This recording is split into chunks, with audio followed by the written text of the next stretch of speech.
shearing sheep, we've been mustering stock, we've been culling out roots, we've been spraying the crops, we've been droving cattle up an old stock route. Now it's Saturday night, we pile in the ute.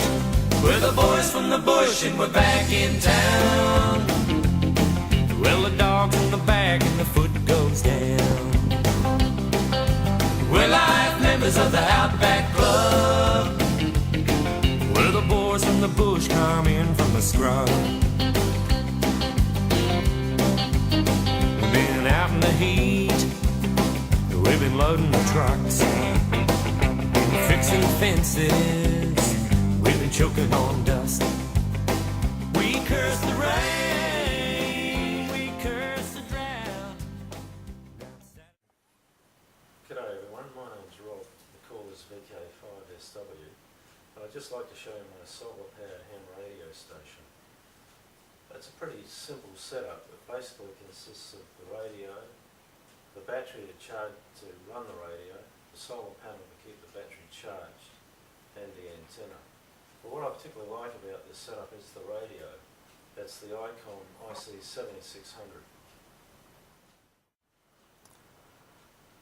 A couple of main reasons why I bought the Icon IC7600. Firstly, it has the screen, which is very sharp and clear.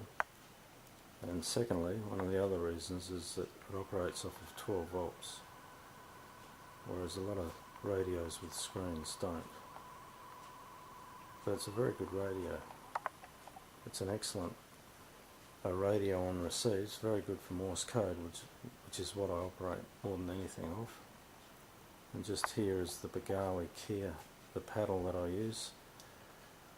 It's very comfortable to use, but what I particularly like about it though is the spring loading, the spring tension, whereas some of the paddles nowadays have magnetic repulsion, which I'm not really keen on. And over here is the antenna direction indicator, which is homebrew, just using an external speaker box with a Selson behind the pointer and the map.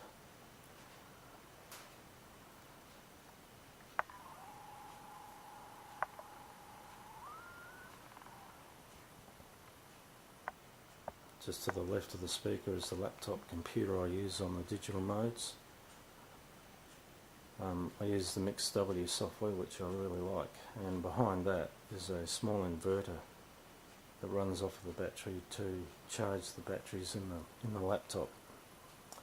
It's a pretty simple setup, but it works pretty well.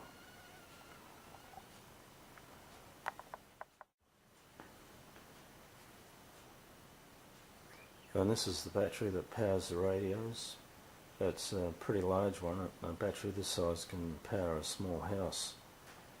It's a 670 amp hour battery, a deep cycle type using lead acid. It's old technology, but it's pretty reliable. And it's been running here for 4 years, so it's doing pretty well. As long as you keep the water up to them, they're pretty reliable, I think.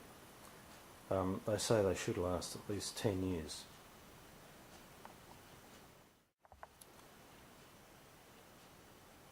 The current running from the solar panel to the battery is regulated by the charge controller. It's a handy little piece of equipment. It can tell you a lot of information. It can tell you the amount of current flowing into the battery at the moment from the panel, the amount of amp hours gone into the battery for the day, and a lot of other information. You certainly need that when you set up a solar powered station.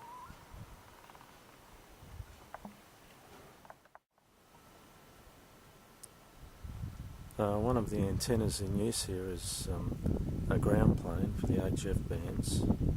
It uses the Hustler 6BTV vertical up on a 7 metre pole with about 10 radials around the base of it. It works particularly well on 40 metres.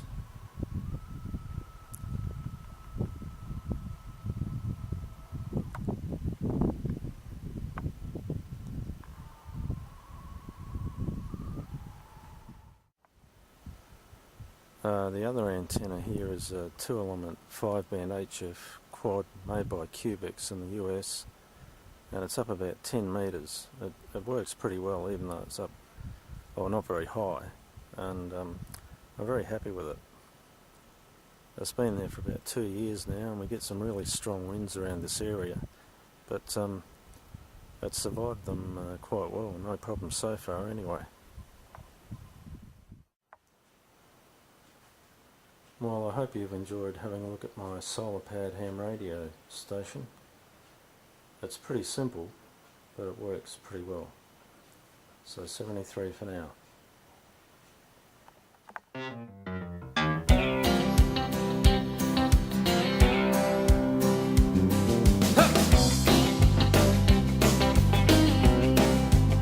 We've been shearing sheep, we've been mustering stock, we've been culling out roots, we've been spraying the crops, we've been droving cattle up an old stock route. Now it's Saturday night, we pile in the ute. We're the boys from the bush and we're back in town. Well, the dog's in the bag and the foot goes down. We're live members of the Outback Club. We're the boys from the bush come in from the scrub.